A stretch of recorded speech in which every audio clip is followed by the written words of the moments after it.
नमस्कार, छत्तीसगढ़ कौशल्य भूमि देख रहे हैं आप। आपके साथ मैं हूं स्वीटी दीक्षित। रुक करेंगे छत्तीसगढ़ की खबरों की ओर।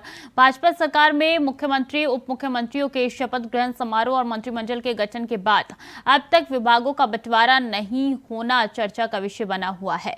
राजनीतिक पंडित की माने तो विभागों के आवंटन नहीं होने से मुख्यमंत्री विष्णुदेव साय पर दो तरफा दबाव बना हुआ है। एक और विपक्ष उन पर निर्णय नहीं ले पाने की बात कह रहा है और ये दबाव बना रहा है, तो वहीं दूसरी ओर रमन सिंह के सरकार में मंत्री रहे पार्टी के कद्दावर नेताओं और कई मौजूदा विधायकों को मंत्रिमंडल में जगह नहीं मिलने से उनके समर्थकों का दबाव बना हुआ है। यही स्थिति तब है जब सरकार ने अपने घोषणा पत्र को पूरा करने के लिए लोकसभा चुनाव को देखते हुए मिशन 100 के तहत 100 दिनों की कार्य योजना की घोषणा की है। मंत्रियों को विभागों का बंटवारा नहीं होने की वजह से अधिकारी भी विभागीय कार्यों के लिए दिशा निर्देश का इंतजार कर रहे हैं। इस पूरे मामले में अब विपक्ष सवाल खड़े कर रहा है। विकास यादव हमारे साथ जुड़ चुके हैं। विकास, मंत्रिमंडल का विस्तार तो हो चुका है लेकिन विभागों का बंटवारा नहीं हुआ है। कितना वक्त और लगेगा और क्यों लग रहा है ये वक्त, बड़ा सवाल है। देखिए, लंबे समय बाद क्या है, जब मुख्यमंत्री और दो डिप्टी शपथ ग्रहण समारोह, उसके उसी दिन जो है मंत्रिमंडल के मंत्रियों का भी शपथ ग्रहण समारोह होना था, लेकिन हाईकमान ने इस पर रोक लगाकर जो है एक अलग चेहरों को जो है मंत्रिमंडल में जगह दी, जिसके बाद जो है अब विभागों के बंटवारे पर जो है लगातार जो है सियासी चर्चाएं का माहौल तेज हो गया है, क्योंकि कई सारे ऐसे इस बार जो है विधायक जो मंत्री बने हैं, जो पहली बार विधायक चुन रहा है, साथ ही जो है पुराने ऐसे कम चेहरे हैं जो पहले मंत्री रहे हैं। तो इस तालमेल को देखते हुए इस बार जो है पार्टी हाईकमान से हरी झंडी मिलने का जो है मुख्यमंत्री विष्णुदेव साय इंतजार कर रहे हैं। साथ ही इस बार जो है कई ऐसे नए मंत्री है जिनको एक बड़ा विभाग या पुराना नया विभाग ऐसा देना है जिसको लेकर बेहतर कामकाज हो, सारी मोदी की गारंटी और घोषणा पत्र पर बेहतर ढंग से काम हो, ऐसे मंत्रियों के भाग जो है चयनित करने में हाईकमान थोड़ा देरी जरूर ले रहा है, लेकिन जो है एक दो दिन में इस पर फैसला हो जाना है, यह मुख्यमंत्री विष्णुदेव साय ने कहा है। लेकिन जो है लगातार जो सियासी माहौल काफी गर्म हो चुका है कि मंत्रिमंडल गठन के बाद भी अगर विभागों का बंटवारा नहीं हो रहा है, उसको लेकर जो है काफी जो है चर्चाएं जो होने के बावजूद जो है यह कहा जाए कि कई सारे ऐसे मलाईदार विभाग है जिसमें जो है कश्मकश हो रही है। इसी कारण जो है इस मामले में लेट लतीफी हो रही विभागों के बंटवारे को लेकर जो है वही जो है कांग्रेस पर भी कांग्रेस भी भाजपा पर आरोप लगा रही कि मलाईदार विभागों के कारण जो है लेट लतीफी हो रही। दूसरी ओर जो है इस बार ये हुआ है कि पुराने जो कद्दावर नेता थे, साथ ही पूर्व मंत्री भी थे, उन लोगों को इस मंत्रिमंडल में जगह नहीं मिली है, जिसके कारण जो है पार्टी के कार्यकर्ता जो है लगातार जो है विरोध कर रहे हैं, साथ ही अपने नेता को है मंत्रिमंडल में जगह देने की मांग भी कर रहे हैं। लेकिन ये इस कारण जो है मुख्यमंत्री विष्णुदेव साय पर दोहरा दबाव पड़ रहा है कि एक तरफ जो है कांग्रेस मुख्यमंत्री विष्णुदेव साय पर जो आरोप लगा रही, दूसरी तरफ जो है पार्टी के कार्यकर्ता भी अपने मंत्री को अपने नेता मंत्रिमंडल में जगह नहीं मिलने के कारण जो है दबाव बना रहे। तो कुल मिलाकर जो है जब तक मंत्रिमंडल भागों का बंटवारा नहीं होगा तो तब है यह चर्चा जो है लगातार चलते रहेगी। जी बिल्कुल, ये बड़ी बात हो जाती है कि अभी तक विभागों का बंटवारा नहीं हुआ है। बहुत बहुत शुक्रिया आपका विकास, तमाम जानकारियों के लिए। सीधे चलते जहां विकसित भारत संकल्प यात्रा कार्यक्रम में पीएम मोदी पहुंचे, क्या कुछ कह रहे हैं आपको सुनाते हैं। इसके हकदार है लेकिन मिला नहीं है, उनको मिले, ये भी एक बहुत बड़ा पुण्य का काम है। और मेरी इच्छा ऐसी है, जो हकदार है उसको उसका हक मिलना चाहिए, और इसलिए इतनी मेहनत हो रही है। आप इसका फायदा उठाइए। आपने जो भरोसा रखा है, जो विश्वास जताया है, लगातार समर्थन किया हुआ है, और इसके कारण मेरे मन में भी हमेशा आपके लिए हर बार कुछ न कुछ नया करने का उत्साह रहता है, उमंग रहता है। मैं भी कभी भी काम करने में पीछे नहीं हटूंगा, उसकी गारंटी देता हूं। आपकी भलाई के लिए जो कुछ भी करना होगा, मेरी गारंटी है। इसी विश्वास के साथ आपको बहुत बहुत शुभकामनाएं। धन्यवाद।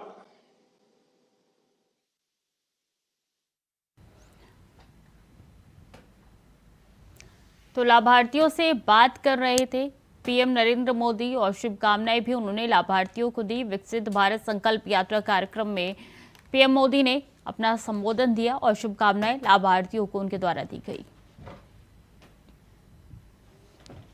और इस बीच रायपुर से बड़ी खबर आ रही है। राम मंदिर प्राण प्रतिष्ठा कार्यक्रम से जुड़ी हुई ये खबर है। ननिहाल से भेजा जाएगा चावल, राइस मिलर्स भेजेंगे अच्छी किस्म के चावल। कई जगहों से भेजा जा रहा है सामान और ऐसे में ननिहाल से चावल भेजा जाएगा। राइस मिलर्स अच्छी किस्म का चावल भेजेंगे। राम मंदिर प्राण प्रतिष्ठा कार्यक्रम होने जा रहा है 22 जनवरी को और इसके लिए कई जगहों से सामान आने वाला है। ननिहाल से अब चावल भेजा जाएगा। तो महत्वपूर्ण जानकारी आप तक पहुंचा रहे हैं, जहां ननिहाल से चावल भेजा जाएगा। राइस मिलर्स भेजेंगे अच्छी किस्म के चावल। तो कई जगह से सामान भेजा जा रहा है और इसी संदर्भ में ननिहाल से चावल भेजा जाएगा। अच्छी किस्म के चावल राइस मिलर्स की ओर से भेजे जाएंगे प्राण प्रतिष्ठा कार्यक्रम में।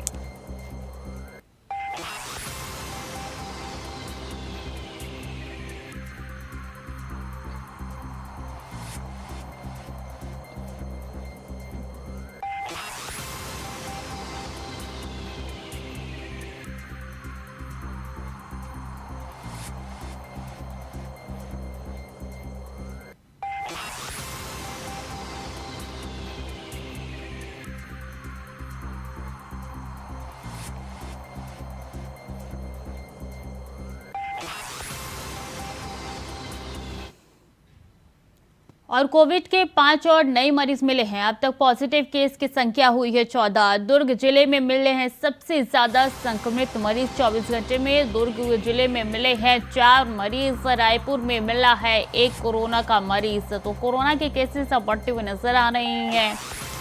अब तक पॉजिटिव केस की संख्या की बात की जाए तो 14 नए पॉजिटिव केस मिल चुके हैं। दुर्ग जिले में मिले हैं 1 नया केस और कोविड के 5 और नए मरीज मिल चुके हैं। टोटल आंकड़ा 14 तक पहुंच चुका है। अब तक पॉजिटिव केस की संख्या 14 पहुंच चुकी है। दुर्ग में सबसे ज़्यादा संक्रमित मरीज जो हैं वो पाए जा रहे हैं। दुर्ग जिले में मिले हैं सबसे ज़्यादा कोरोना पॉजिटिव। कोविड के 5 और नए मरीज छत्तीसगढ़ में मिले हैं। अब 14 कोविड पेशेंट हो चुके हैं छत्तीसगढ़ में। दुर्ग में सबसे ज्यादा संक्रमित मरीज मिले हैं। रायपुर से एक संख्या निकल के सामने आई है। कोविड के 5 और नए मरीज टेस्ट किए गए हैं। कोविड के 5 और नए मरीज मिले हैं। अब तक कुल पॉजिटिव केस की संख्या 14 पहुंच चुकी है। दुर्ग में सबसे ज्यादा संक्रमित मरीज मिले हैं। रायपुर की बात की जाए तो एक नया केस निकल के सामने आया है।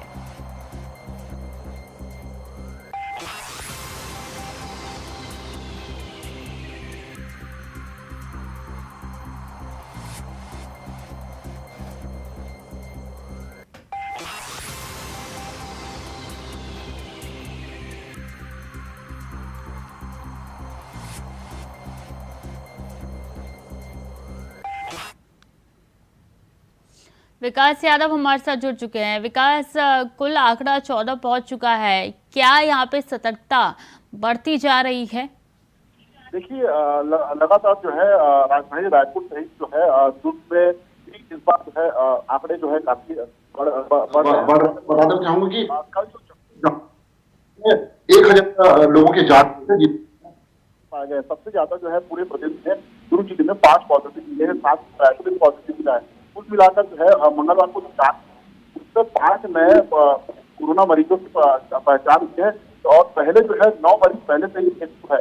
तो अब 5 और 9 मरीज जो है मतलब 13 मरीज जो है अब छत्तीसगढ़ में लगातार जो है इसमें और 21 संख्या की लगातार जो है यहाँ बढ़ रही है। बता देना चाहूंगा सबसे पहली बार जब कोरोना के नए वैरिएंट को लेकर जब जांच तब उसको 1 मरीज पाया गया था, को लेकर जो है स्वास्थ्य विभाग ने अपनी जांच का दायरा बढ़ाया, जिसके बाद जो है लगातार जो है पॉजिटिव की संख्या में बढ़ोतरी हुई। इस मामले को लेकर जो है मुख्यमंत्री ने पहले की बैठक लेकर जो है तमाम जो दिशा निर्देश जारी कर दिए। इसके बाद जो है जांच का आंकड़ा जो है बढ़ता गया और जांच का आंकड़ा बढ़ने के साथ पॉजिटिव में भी काफी तेजी आ रही है। बता देना चाहूंगा ठंड का समय जो है काफी संख्या में जो मरीज है लगातार और प्राइवेट सालों में बिल्कुल, बहुत जरूरी है कि अब कोताही ना बढ़ती जाए, सतर्कता अपनाई जाए। बने रहिए हमारे साथ विकास, आगे भी आपका रुख करेंगे। और हार पर मंथन के बाद कांग्रेस में फेरबदल हुआ है। 1 दर्जन से ज्यादा जिला अधीक्षकों पर गाज गिरी है। रायपुर, दुर्ग, कवर्धा समेत कई जिलों में बदलाव के आसार नजर आ रहे हैं। संगठन स्तर पर बदलाव की चर्चाएं तेज हो चुकी है। हार पर मंथन किया गया है कांग्रेस के अंदर खेमे में। अब देखिए 1 दर्जन से ज्यादा जिला अध्यक्षों पर गाज गिरी है। रायपुर, कवर्धा, दुर्ग इन जिलों में आ रही है। 1 दर्जन से ज्यादा जिला अध्यक्ष ऐसे हैं जिन पे गाज गिरी है।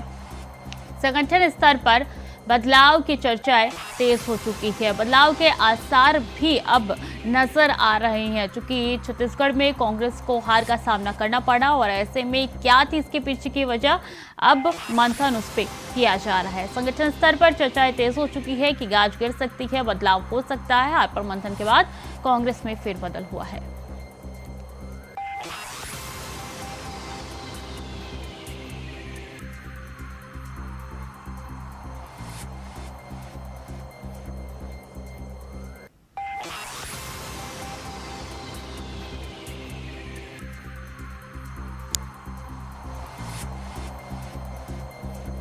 तो हार पर मंथन के बाद कांग्रेस में फेरबदल की संभावनाएं नजर आ रही हैं। 1 दर्जन से ज्यादा जिला अध्यक्षों पर गिर सकती है गाज, और ऐसे में आपको बता दें कि बदलाव भी संभव है, ये अभी छत्तीसगढ़ में नजर आ रहा है। रायपुर, दुर्ग, कवर्धा समेत कई जिलों पर बदलाव हो सकते हैं।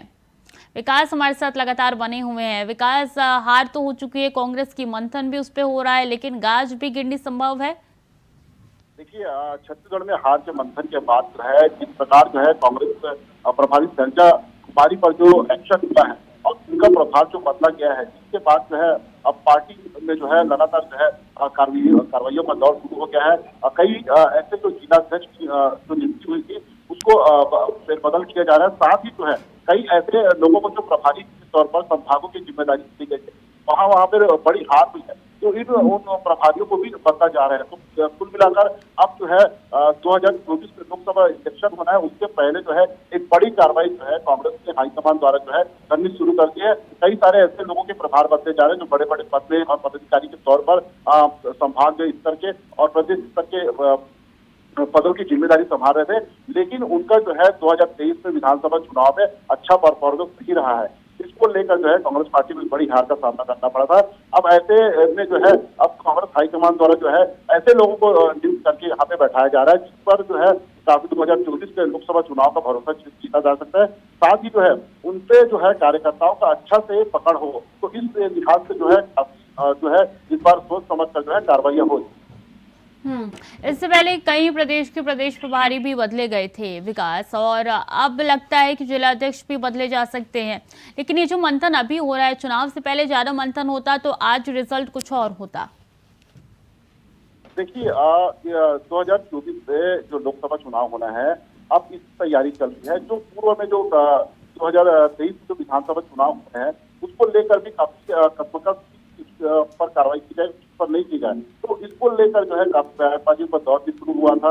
इसको लेकर जो है अब जो है पार्टी ने एक ऐसे फैसले का वो किया है जिसको लेकर जो है अब जो है फेरबदल की जाएगी, कार्रवाई की जाएगी। इसके लिहाज से जो है अब जो जिन पर कार्रवाई छोड़कर जो है फेरबदल की जाती है।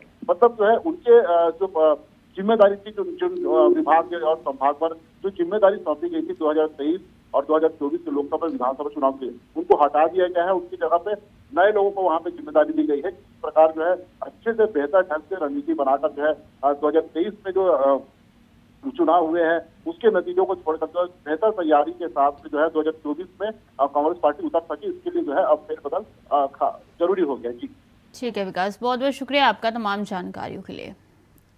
और वक्त तो चला है छोटे से ब्रेक का, चल लौट रहे हैं।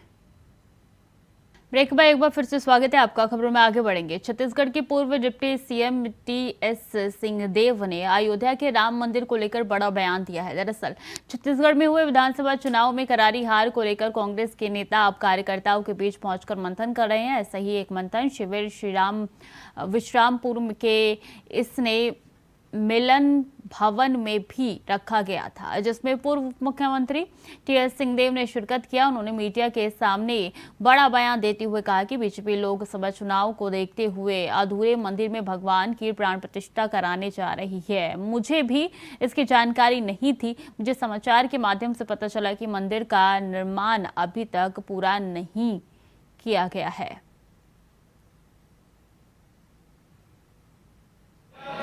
वहाँ पीएमओ में जो काम करते थे रिटायरमेंट के बाद या उसके बाद में उनको वहाँ निर्माण के लिए रखा गया है, तो उसका प्रबंधन प्लानिंग वगैरह सब वो देख रहे हैं। तो वो बताते जा रहे थे कि ये मंडप हैं, 3 ऐसे मंडप हैं, एक के बाद एक, फिर गर्भगृह है, दोनों तरफ बगल में 2 मंडप हैं, एक पूजन का मंडप है, एक नृत्य का मंडप है, ऐसे डिटेल्स बताते जा रहे थे। और उसमें वो दिखा रहे थे कि ये गर्भगृह, इसका ढलाई हो जाएगा, वहाँ रामलल्ला जी की मूर्ति होगी, एक और पीछे इतने इंच की मूर्ति होगी, 2 मूर्तियां वहाँ रहेंगी, और इतनी ढलाई हुई है, और प्रथम तल और द्वितीय तल की ढलाई नहीं हुई है, और वो लगेगा 2024-2025। मेरे दिमाग में नहीं था, मैं ये मान के चल रहा था कि मंदिर के पूरे निर्माण होने के बाद ही प्राण प्रतिष्ठा होगी। तो ये उस कार्यक्रम को देख के, मैं चैनल का नाम नहीं ले रहा हूँ, आप जान सकते हैं, समझ सकते हैं, आप लोग देखिएगा तो आएगा, उस चैनल के माध्यम से ये जानकारी लगी, तो वो मुझे थोड़ा सा झटका सा लगा।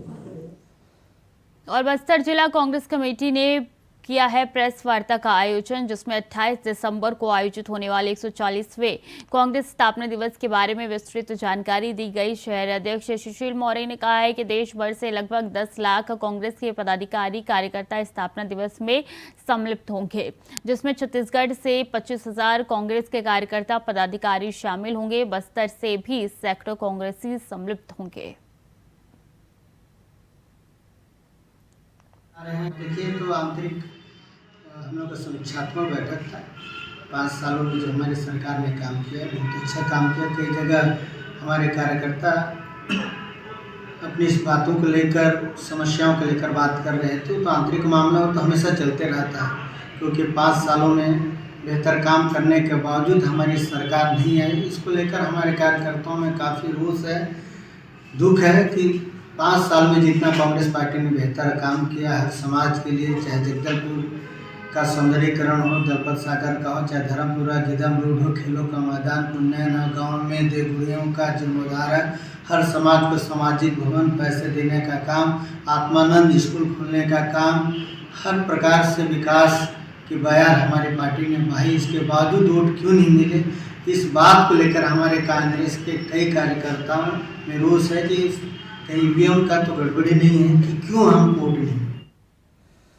और महासमुंद में बड़ी झाड़ के जंगल के नाम से पहचाने जाने वाले बेशकीमती जमीन पर कुछ ग्रामीणों ने कब्जा कर लिया, जिसके विरोध में ग्रामीणों ने जिला कलेक्टर मुख्यालय पहुंचकर कलेक्टर से मांग की कि गांव के चारागाह के जमीन में हो रहे अतिक्रमण को फौरन हटाया जाए। ग्रामीणों ने जिला प्रशासन से कहा है कि जिला प्रशासन ने अतिक्रमणकारियों पर कार्रवाई नहीं की तो ग्रामीणों को कानून हाथ में लेना पड़ेगा और कार्रवाई करनी पड़ेगी।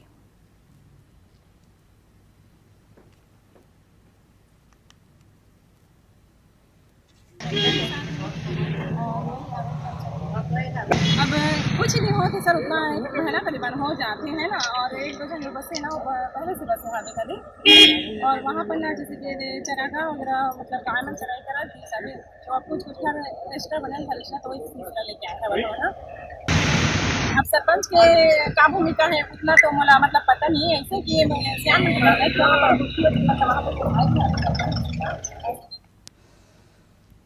खबर धर्मतरी से है, जहां आमदी गांव में पेट्रोल पंप के पास हुआ है भीषण सड़क हादसा। खड़ी बस में जा टकराया है बाइक सवार, जिसके चलते बाइक सवार की मौके पर ही मौत हो गई। वहीं दूसरा व्यक्ति गंभीर रूप से घायल हो गया। घायल व्यक्ति को इलाज के लिए अस्पताल में भर्ती कराया गया है।